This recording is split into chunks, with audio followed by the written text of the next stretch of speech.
This is maybe the most beautiful courthouse in the United States of America. These are the halls of justice, the Luzerne County Courthouse. Over many years, I've seen many killers come through these halls of justice. Whenever a killer seems to be having a good time, you know we have all the trouble we can handle. Hugo Solinsky's on trial upstairs in this courthouse as we speak. Jury selection is still underway. But Hugo Solinsky seems to be having a great time.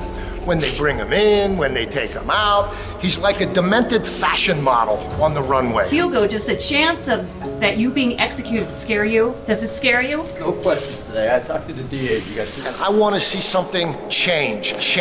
I even wrote a newspaper column for the Times Leader about this. On the radio, I've been ranting about Hugo Solinsky and how they have to stop that smirking, dancing bear, trained animal act that he, for whatever reason, probably a pathology, thinks is a good way to behave.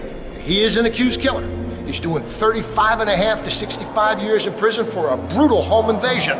And now he's on trial for a double murder. Let's go down and see where they walk him in and where they walk him out. Come on.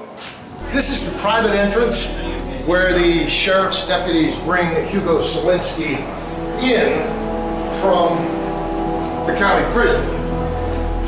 This is where Hugo Solinsky makes the walk on his way into the courtroom. This is where his manic antics seem to kick in. There's something wrong with Hugo Solinsky, no doubt about it. He's already a convicted criminal, but he's now on trial for a double murder. And my concern is that his performance has worn thin. It's time for the curtain to drop on Hugo Solinsky's performance. I don't want him to make this long walk down the hall like that dancing bear that I referred to earlier. I want it to stop. There's a way you can do it. You can bring him in at 6 o'clock with an apple and a bologna sandwich and get him into the courtroom.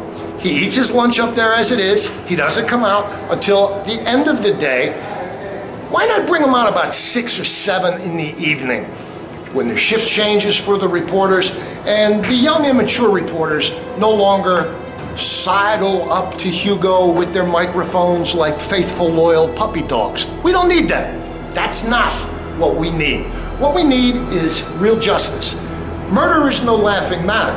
When the bullet hits the bone, when the knife cuts the flesh, when the twist ties choke the life and the breath out of a murder victim, that's serious business. Hugo Solinsky is accused of horrific crimes. 2 murders. It's time to end his show. Hugo must go. I want to apologize because when we shot the footage, the video, in the courthouse, inside, it felt awkward because I couldn't get as carried away as I want to get carried away because there were people around. It's an odd feeling when you know that there is such horror being played out in testimony that's yet to come about 2 murder victims, Michael Kurkowski and Tammy Fassett.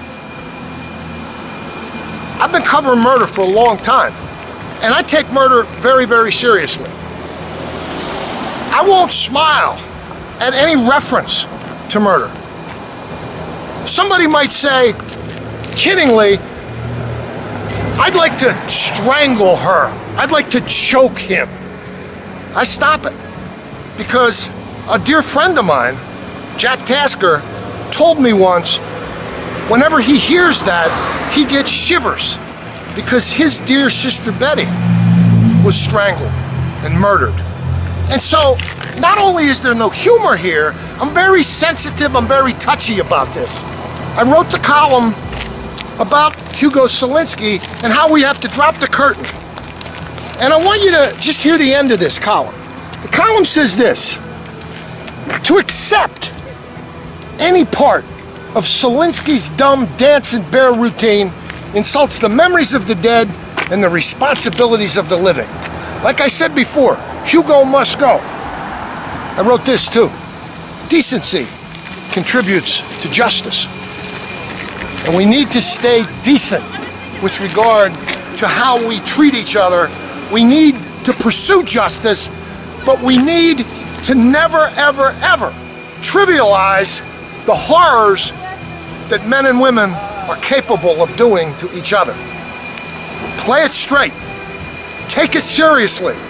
Murder is not funny.